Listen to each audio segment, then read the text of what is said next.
The world's largest and most deadly plagues. 3 of the deadliest pandemics in recorded history were caused by a single bacterium known as the Yosha pest, which is a fatal infection, also known as a plague. Today I'm going to inform you about some of the world's most deadly plagues, how they were caused, and what we did to prevent them.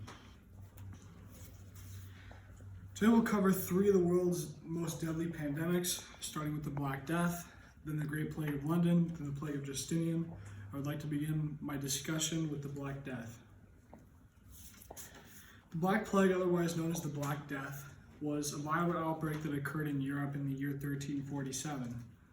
The Black Death hit Europe, and the medical powers at the time had no concept of how to control it due to that fact, in just 4 years, it took over 200 million lives.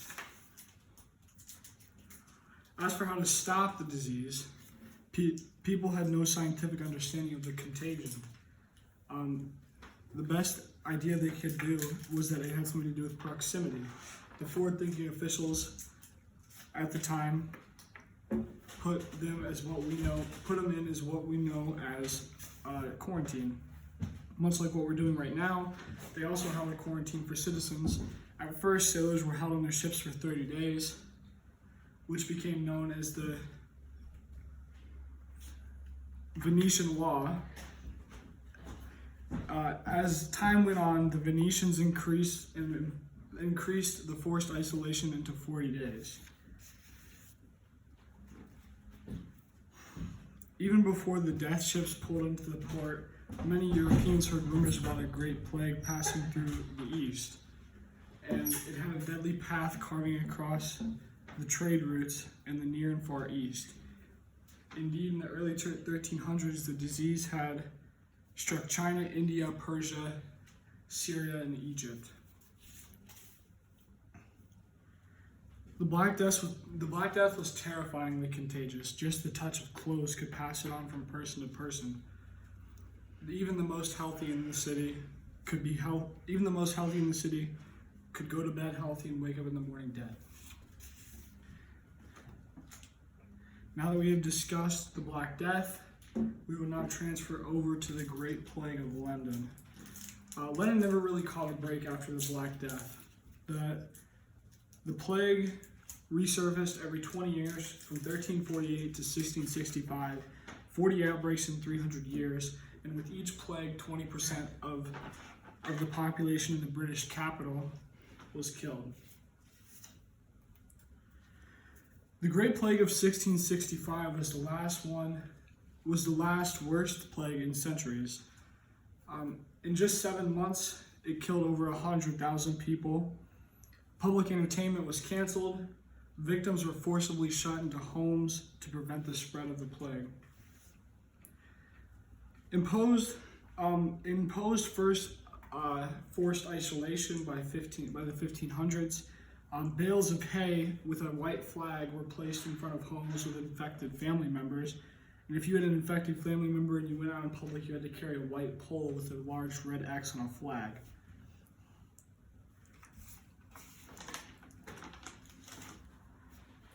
This was the worst outbreak since the Black Death.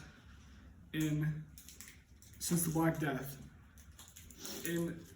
1,590 15% of London's population was killed, with 68,590 deaths in just 7 months. The earliest cases were in 1665, and in just 1 week, 7,165 Londoners died. Rats carried fleas that caused the plague that were attracted by the city streets with plentiful amounts of rubbish and waste. Those who could leave the city left, such as merchants and other more wealthy people.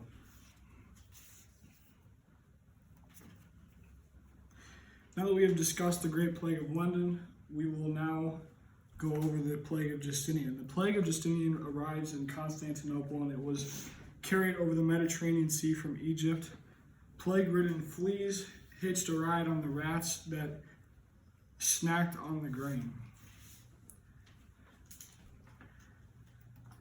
The plague wiped out up to 50 million people perhaps half of the true population at the time. The plague decimated Constantinople and spread like wildfire across Europe. People had no real understanding of how to fight it other than like staying away from people who were infected.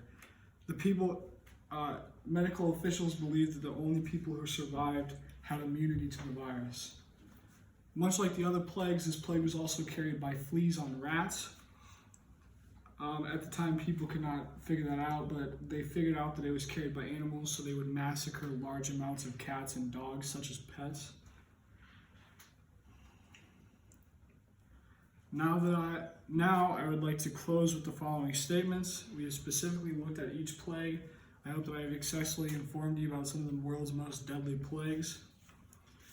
Overall, all of these past outbreaks have been cured for all the people today with vaccines and treatments.